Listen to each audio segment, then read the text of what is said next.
주민들의 불안감이 고조되는 가운데 남북 간 육로는 이제 완전히 끊어진 상황입니다. 남북 교류 협력의 상징이었던 육로를 단절한 데는 어떤 의도가 있었는지 차두현 아산정책연구원 수석연구위원과 분석해 보겠습니다. 어서 오세요. 네, 안녕하십니까. 지금 경의선 동해선은 어떻게 보면 동서로 남북을 잇는 도로였었는데 그렇죠. 이제 여기까지 없어지면은 남북을 잇는 도로는 없다고 봐야 되는 겁니까? 근데 이제 남북한 간의 이 도로가 이제 하나가 남아 있죠. 그 유엔사가 관할하고 있는 예. 우리가 판문점의 그 공동 경비 구역이라고 흔히 예. 얘기하는 JSA 부분이 남아 있는데 예. 이것도 지금 육로라고는 얘기하면 사실상 도보로 이제 그 걸어서 그쵸. 그 이 연결은 가능하겠지만 이게 실질적으로 차량이 통과하기에는 여러 가지 지금 이 북한 측에서 그 이 차단 장치를 걸어놨기 때문에 예. 차량 통과는 어렵죠. 예. 그 도로 자체는 이미 폐쇄가 돼 있던 상태였잖아요. 그런데 굳이 네, 그렇죠. 폭파까지 나선 이유는 어떻게 보세요? 네, 그러니까 이 아마 상징성을 보여주는 거죠. 이게 폭파라는 게 어떤 의미입니까? 그러니까 무너졌기 때문에 이제 앞으로 복원이 굉장히 어렵다라는 얘기 아니겠어요? 예. 더구나 이제 도로 철도가 상징하는 바가 연결이라는 건데 예. 그에 이제 반대되는 사인을 주는 거죠. 이제는 완전히 끊겼다, 단절됐다. 예. 앞으로 서로 이제 남북한 간에는 이 서로 절연하고 고립이 있을 뿐이다. 뭐 이런 메시지를 던지려고 한 것 같아요. 예. 지난해 말부터 김정은 위원장 계속 이렇게 두 국가론을 계속 이야기했었고 단절의 메시지를 보내지 않았습니까? 네네. 현장도 시찰을 했을까요? 글쎄요, 지금 군 당국이 지금 관측하기에는 그 현장에 검은색 그 외제 차량이 눈에 띄었고 군이나 뭐 이 당의 고위층이 시찰을 한 것 같다라는 관측은 나오고 있는데 예. 뭐 했을 수는 있겠죠, 만약에. 근데 제가 보기에는 아마 갔다면 조금 어떻게 보면 사인이 좀 흔들릴 것 같아요. 왜냐하면 예. 지금 그 이 도로 철도 지금 이 폭파하고 연결돼 있는 것이 북한이 요새 계속 주장하는 무인기잖아요. 예. 무인기가 세 차례 침투했다는 거니까 평양상공을. 예. 그래서 김정은이 직접 국방하고 안전 관련 협의회를 개최했다라고 북한 매체가 얘기했단 말이에요. 예. 그러니까 굉장히 엄중하다라고 얘기하는 거거든요. 자기네들의 안전상. 그런데 이런 상황 하에서 전방 지역에 있는 도로 철도 연결된 거를 보기 위해서 김정은이 직접 왔다 시찰을 이게 좀 앞뒤가 안 맞는 거 아닌가? 안 맞지 않나요? 만약 그렇다면 지금 결과적으로는 북한이 상당히 이 상징적인 부분 보여주기라든가 예. 이런 그 대내 메시지에 주력하고 있지만 실질적으로는 자기들도 그렇게 심각하게 생각을 안 하고 있다라는 얘기죠. 무인기 얘기는. 예. 그 말씀하신 상징적인 의미를 좀 짚어봐야 될 것 같아요. 북한이 폭파한 이 연결 도로 자체가 2002년에 남북이 공동으로 그렇죠. 좀 착공했던 거더라고요. 네네. 남북 정상회담 이후에 합의하에 이 설치가 된 거고요. 또 하나는 여기에 상당 부분 우리 자재하고 자산이 들어간 거예요. 예. 사실은 이건 남북 그 협력을 위한 우리의 선의의 상징인 거거든요. 그거를 폭파했다라는 거죠. 그 예. 폭파 장소 보니까 안녕히 가십시오. 여기서부터는 개성시입니다. 그런 표지판도 보이는 그쪽 부근이더라고요. 네네. 그것도 의도가 있을까요? 네. 폭파한 지점 자체도 예, 예. 의미가 좀 있을까요? 그렇죠. 그러니까 양쪽 지점 자체가 서로 이제 서쪽하고 동쪽에 위치한, 그러니까 이 한반도의 동서 부분에 위치한 그 연결로였단 말이에요. 그러니까 사실 아까도 말씀드렸듯이 이제 남은 거는 이 정전협정상 남아 있는 공동경비구역밖에 없거든요. 예. 예. 그렇기 때문에 지금 흔히 얘기하는 이제는 이 전쟁 상태, 그다음에 정전 중에 있는 대립적인 두 체제 관계라는 걸 부각하는 의미가 더 강한 지금 거죠. 화면에 보여드리고 있습니다. 지금 양쪽으로 방금 위원님 말씀하신 것처럼 2007년 남북 정상회담 당시에 노무현 전 대통령이 이제 걷던 그 길인데 그 길이 어제 이렇게 보시는 것처럼 오른쪽에 네네. 폭파가 됐거든요. 그러다 보니까 더욱더 지금 이 길이 폭파된 거에 대한 어떤 상징적인 의미를 두는 관측들, 분석들, 해석들이 많은 것 같은데요. 네네. 결국 그러니까 북한이 이미 그 2000년대 이후에 얘기온 게 남북 경협 그거 뭐 우리 혼자 힘으로도 충분히 할 수 있다라고 이제 김정은이 북한 내 경협 지역 과거 경협 지역을 순시하면서 얘기들을 했고요. 그다음에 지금 북한이 외치는 것이 자력갱생이고 충분히 이제 북한 혼자서 자강이 가능하다라는 거거든요. 예. 그렇기 때문에 지금 북한이 얘기한 거는 지금 당장 이게 일시적인 조치가 아니라 앞으로 남북 관계는 상당 기간 동안 교류 협력이나 이런 건 없을 거다라고 메시지를 던진 거나 마찬가지예요. 예. 자력갱- 예. 자력갱생을 강조해왔다고 말씀하셨는데 그러면 그 남북 육로 연결한 사업 자체가 선대들의 유훈이기도 했잖아요. 그렇죠. 그걸 유훈을 이제 지우고 우리만의 길을 가겠다 이런 의도인 겁니까? 김정은만의 길을 가겠다라는 건데 거기에 저는 나름대로 고민은 녹아 있다라고 봐요. 왜냐하면은 지금 사실은 이런 교류 협력이라는 것 자체 그 위에 있는 부분들이 우리 쪽으로 오면 통일이고요. 예. 이제 북한이 얘기하는 거는 민족 해방, 계급 해방의 차원이란 말이에요.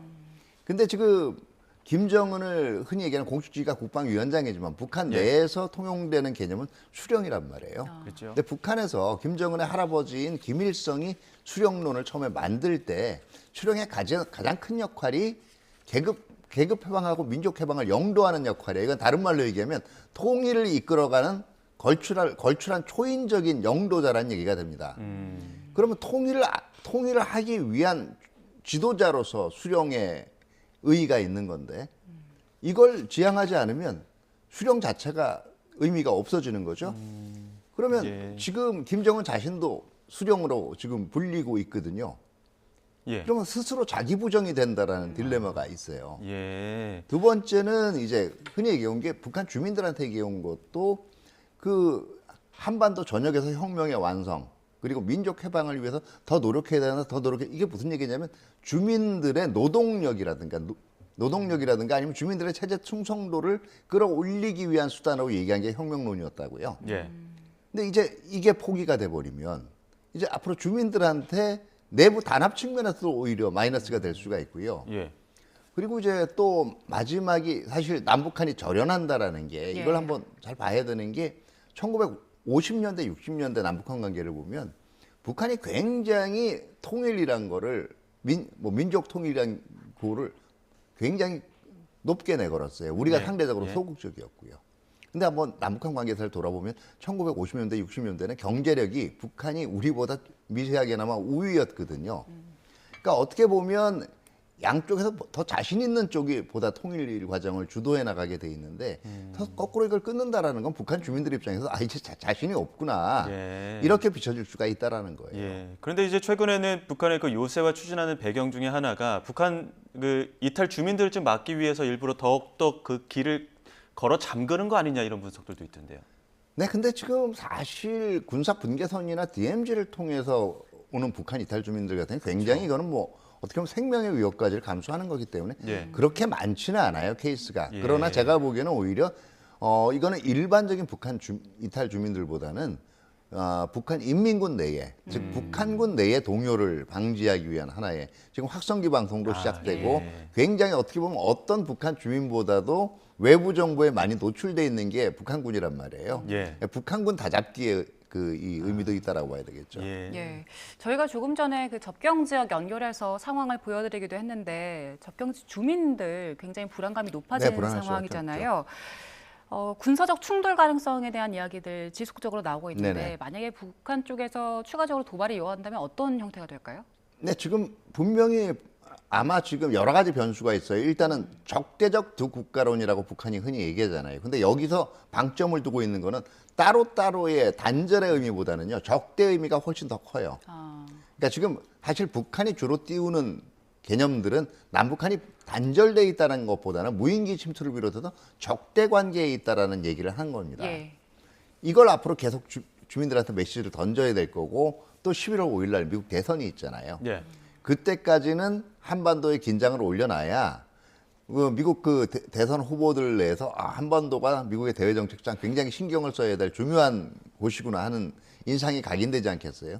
그러기 위해서도 분명히 모종의 도발을 지금 시도할 가능성이 있습니다. 다만 북한이 흔히 얘기하는 게 벼랑 끝 전술이잖아요. 예. 예, 벼랑 끝 전술의 특징은 3번 내지 4번에 1번씩은 실행에 옮겨요. 그래서 자기 말이 허풍이 아니란 걸 알려주는데 문제는 그 실행이라는 게 자기네들이 통제 가능한 다시 말해서 자기네들도 뒷수습을 할 수 있을 정도의 이 유형의 도발을 할 거란 얘기예요. 그렇기 때문에 우리가 지금 볼 때는 흔히 뭐 미사일이나 큰 이제 그 장거리 포사격 이런 것들을 걱정하시는 분도 있는데 오히려 제가 보기에는 이게 과거에는 했지만 지금은 별로 안 하고 있는 그렇기 때문에 할까 생각하는 것들.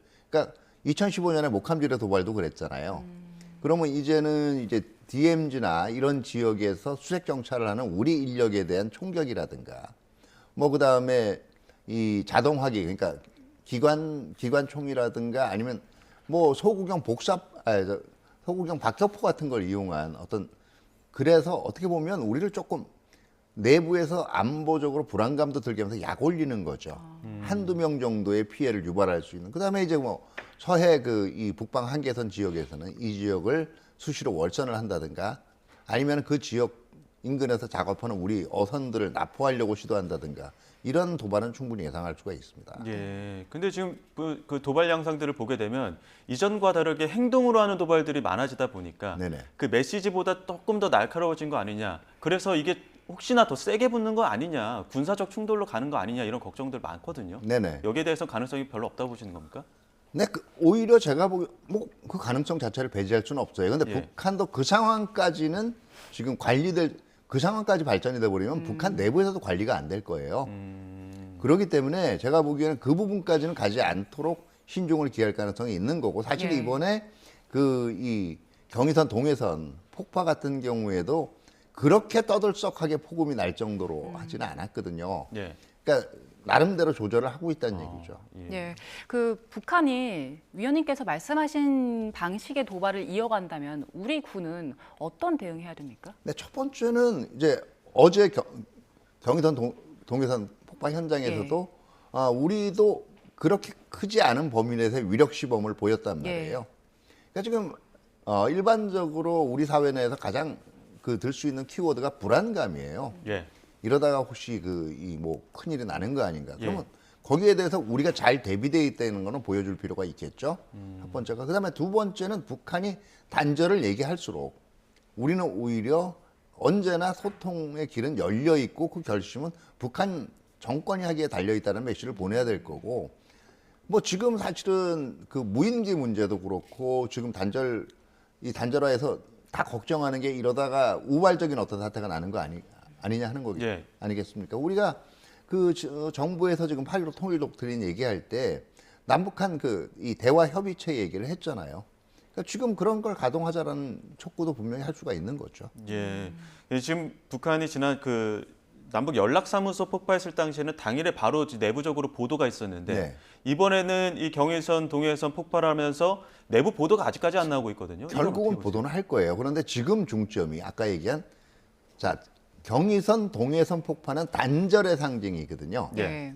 지금 무인기를 놓고 굉장히 이제 이 열변을 북한 내에서 통하면서 울분을 표출을 하고 그 부분 내부 보도가 있었으니까요. 이런 거는 예. 적대의 방점을 둔 거란 말이에요. 그런데 지금은 북한 내부적으로는 적대 메시지를 더 강조하는 게 유리하다라고 보는 것 같고요. 예.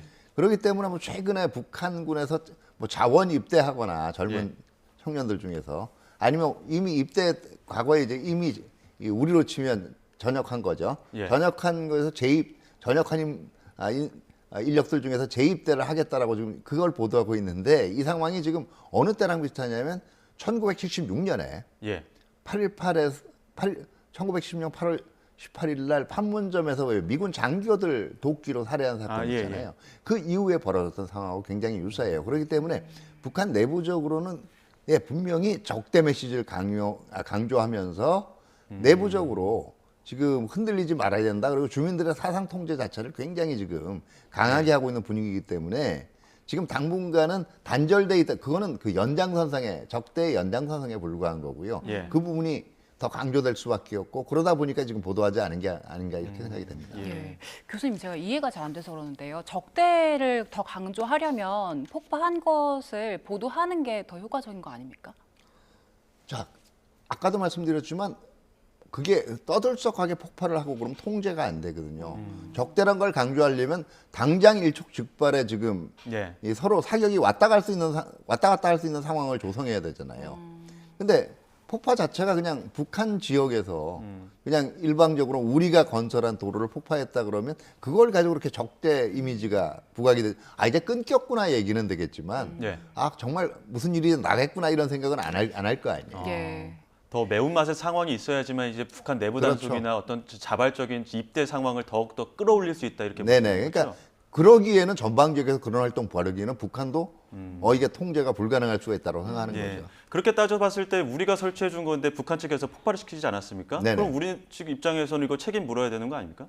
근데 당연히 이건 사실은 이제 통일부 측 설명에 의하면은 우리 자재하고 우리 비용이 들어간 예.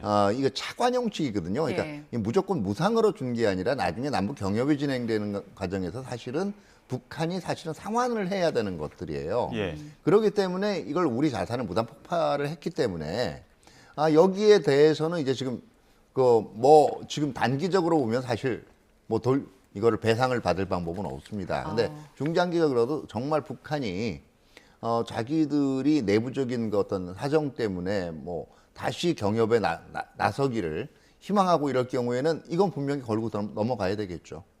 이전에 2020년에 남북 연락사무소 폭파했잖아요. 예, 예. 그때는 어떻게 해결을 했습니까?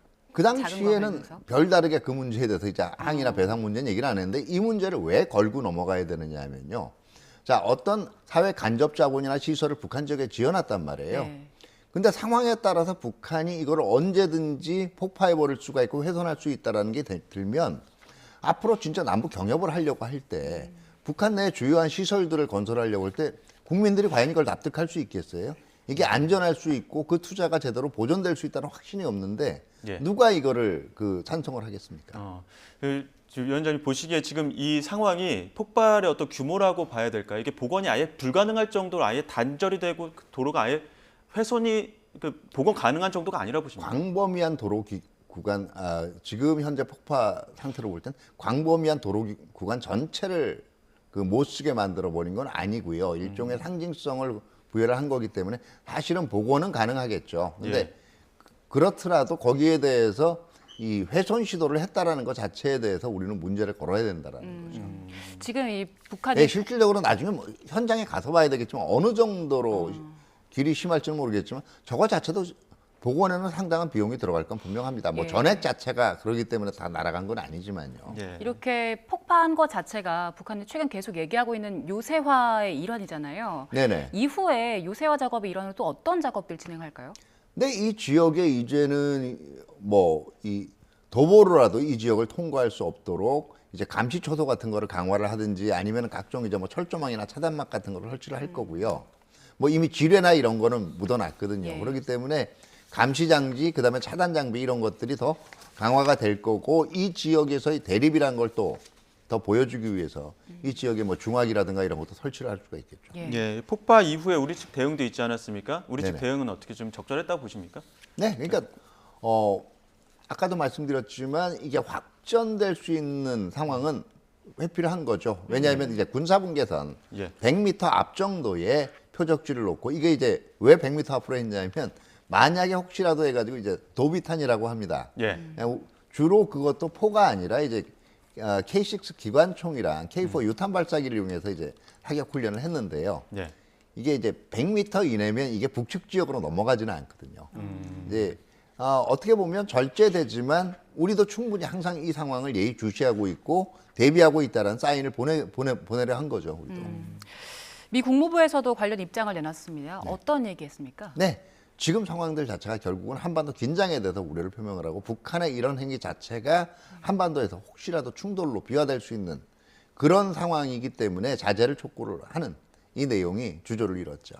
그럼 가운데 또 트럼프 전 대통령 지금 우리나라 향해서 머니머신이란 표현을 썼는데 이거 왜 이런 얘기 나온 겁니까?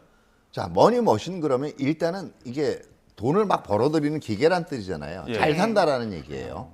근데 저 머니머신이라는 용어 안에는 사실은 동맹이 부담이 되든 안 되든 돈 버는 데 집중한 이런 이 뉘앙스도 분명히 있어요. 다시 말해 이게 트럼프라는 분이 그동안 인물이 항상 얘기해 오던 그 메시지하고 일치를 하는 게 결국 트럼프가 동맹국들한테 더 많은 방위 부담을 내라는 거는 미국인들한테 돈을 뺏어간다라는 거예요. 그 논리가 뭐냐면 이제 미군들이 세계 각 지역에서 지켜주는 동안 자기네 방위에는 돈을 안 쓰고 예. 민간 기업들이 막 그 자동차 팔고 냉장고 팔고 TV 팔아가지고 돈을 가져간다라는 거죠. 그러니까 사실은 일반적인 자유무역이라든가 그다음에 소비자가 더 싼 걸 사갈 수 있다는 이런 경제 개념 자체를 설명하는 게 아니고요. 어떻게 보면 동맹국들의 기업들까지도 적으로 간주하고 있는 발상이거든요. 그 발상에서 볼 때는 그냥 무조건 미국인들한테 부담은 전가하면서 그 시간에 돈 벌기에 골몰하는 돈 버는 기계. 지금 이렇게 표현을 한 거예요. 지금 미국 대선 기간 중인데 이 북한의 경의선, 동해선 폭파가 미국에는 어떤 메시지로 읽힐 것인지 혹은 어떤 후보에 좀 유리할 것인지 이런 것도 좀 영향을 미칠까요? 글쎄요. 지금 사실은 미 대선의 주요 이슈 자체가 예. 대외 정책이 아니고요. 대외 정책 중에서도 또 오히려 가장 높은 우선순위는 우크라이나전하고 중동 예. 문제거든요. 그렇기 때문에 뭐 작은 부분이긴 하지만 어쨌든 트럼프는 이걸 이용을 하려고 하고 있죠. 지금 뭐 별로 좋은 상황은 아니고 내가 있으면 저 문제는 잘 해결될 거다. 내가 있으면 한국도 훨씬 더 잘 다뤘고 돈을 많이 내도록 북한도 사고 치지 못하도록 내가 막을 수 있었다. 이런 쪽의 메시지를 계속 낼 거예요. 네. 예. 인터뷰에서도 그랬지만. 미국의 반응은 그렇고요. 지금 러시아에서는 북한이 침략당하면 개입하겠다 이런 입장을 내놨잖아요. 네네. 결국에 그 갈등 자체가 좀 커지는 겁니까?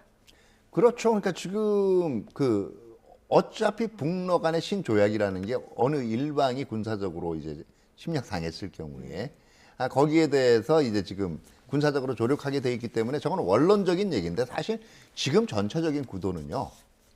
우리가 러시아도 그런 얘기 했거든요. 푸틴도 그저 정상회의 한 이후에 한국이 침략할 일 없으니까 뭐 그게 신경 쓸 거 없는 거. 그러니까 사실 오히려 지금 저거는 우크라이나 전선에 북한군을 끌어들일 수 있는 그 조항으로 더 큰 지금 이 함축성이 있다라고 봐야겠죠. 예, 알겠습니다. 여기까지 듣도록 하겠습니다. 지금까지 차두현 아산정책연구원 수석연구위원과 함께했습니다. 고맙습니다. 네, 감사합니다.